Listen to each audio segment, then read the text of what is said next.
Hello everyone, myself Arpit Mishra and I am back with another aviation video based on module 9, that is human factor. This time I am going to discuss about some non-technical topics, that is what are the role of supervisors, what is leadership, what are managers and what are their roles, what is peer pressure in an organization, how communication affect our maintenance.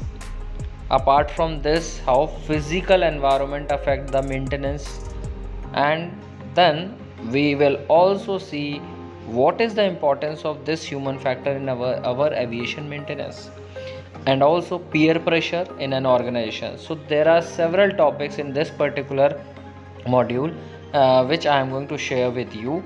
So be with me till the end of this video session, and I will be uploading many videos on this particular subject. So watch all those videos, and I'll try to post as soon as possible all the videos. So let's get started. अब बात करते हैं shared mental model, another characteristic of a team. Shared mental model के अंदर for a team to be effective each member should be aware of the expected outcome of their work. यानी कि हर member का जो गोल है वो कॉमन होना चाहिए. सबकी हर टीम मेंबर के दिमाग में सेम बात चल रही है कि हाँ मुझे यहाँ तक पहुँचाना है इस काम को. तो हर मेंबर अपने अपने काम से वाकिफ़ हो और उसे पता हो कि गोल को अचीव कैसे करना है. Supervisors therefore have to communicate, यानी कि leader, supervisor can be a leader, therefore have to communicate what is required, how they expect it to be achieved and allocate appropriate task and responsibility. तो supervisor है, उन्हें communicate करना है कि कैसे क्या रिक्वायरमेंट है और वो कैसे चाहते हैं इस टास्क को अचीव करवाना. तो इसके अकॉर्डिंग ही वो प्रॉपरली और अप्रोप्रिएटली सबको टास्क और रेस्पॉन्सिबिलिटी डिस्ट्रीब्यूट करें. तो यहाँ पे सुपरवाइज़र का क्या रोल हुआ, प्रॉपर कम्युनिकेशन. उनका कम्युनिकेशन जो है वो गैप नहीं आना चाहिए. वो उन्हें बताना है clearly what is required, means what is goal, then कैसे अपने को वो अचीव करना है, what and how is important, what is to be achieved and how is to be achieve. Then उसी के अकॉर्डिंग सब मेंबर्स को properly task allocation along with their responsibility. The shift और task supervisor should communicate before the team begin the task. अब task से पहले ये briefing हो जानी चाहिए, उनको समझ आना चाहिए कि भाई ऐसे ऐसे आप लोगों को काम करना है. It may then require a frequent briefing during the task. तो टास्क के दौरान भी एक ब्रीफिंग की ज़रूरत हो सकती है.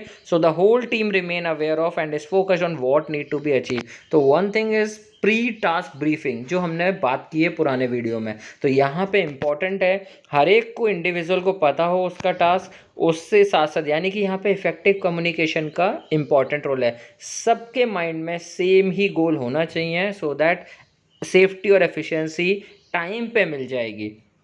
Then during the task also briefing की ज़रूरत हो सकती है. Regular briefing and informal discussion with the team member during the task should ensure that all team member share the same mental model. तो regular briefing, time to time briefing और informal यानी कि friendly discussion होना चाहिए team member के साथ, supervisor का या लीडर का, ताकि जो टास्क है वो प्रॉपर सबके माइंड में सेम सेट हो और उसकी तरफ सब लोग बराबर से मूव ऑन कर रहे हो. Such briefing should carried out at the following time at the beginning of every shift.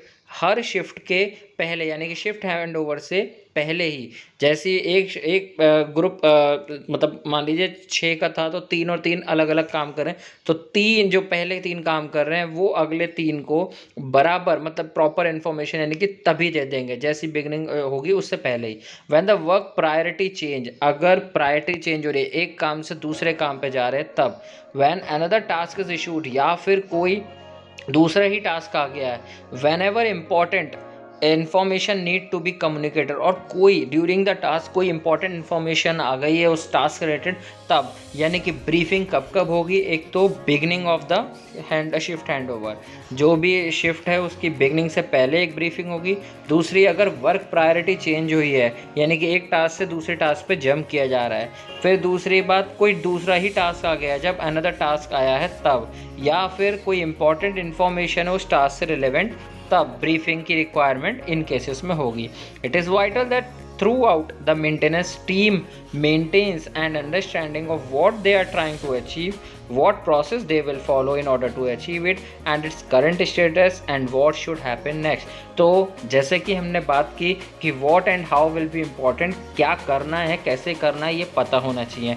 तो this is what this point indicate कि क्या वो अचीव करना चाह रहे हैं ये उन्हें पता हो, कौन सा प्रोसेस यानी कि कैसे वो अचीव कर रहे हैं, ये करंट स्टेटस क्या है यानी कि अभी तक क्या है स्थिति उस काम की, कहाँ तक पहुँचा है, और आगे क्या करना है, व्हाट शुड हैपन नेक्स्ट. तो ये कैसा है, शिफ्ट हैंड ओवर में ये चीज़ें बहुत इंपॉर्टेंट रोल प्ले करती हैं कि आप सामने वाली टीम को, अदर टीम मेंबर्स को ये बता के चलो कि भाई मैं इतना करके आया हूँ और इतना अभी पेंडिंग है. इससे ही दूसरे जो टीम आएगी वो इफेक्टिवली टास्क को कवर अप कर पाएगी. तो thank you this much from my side in this video.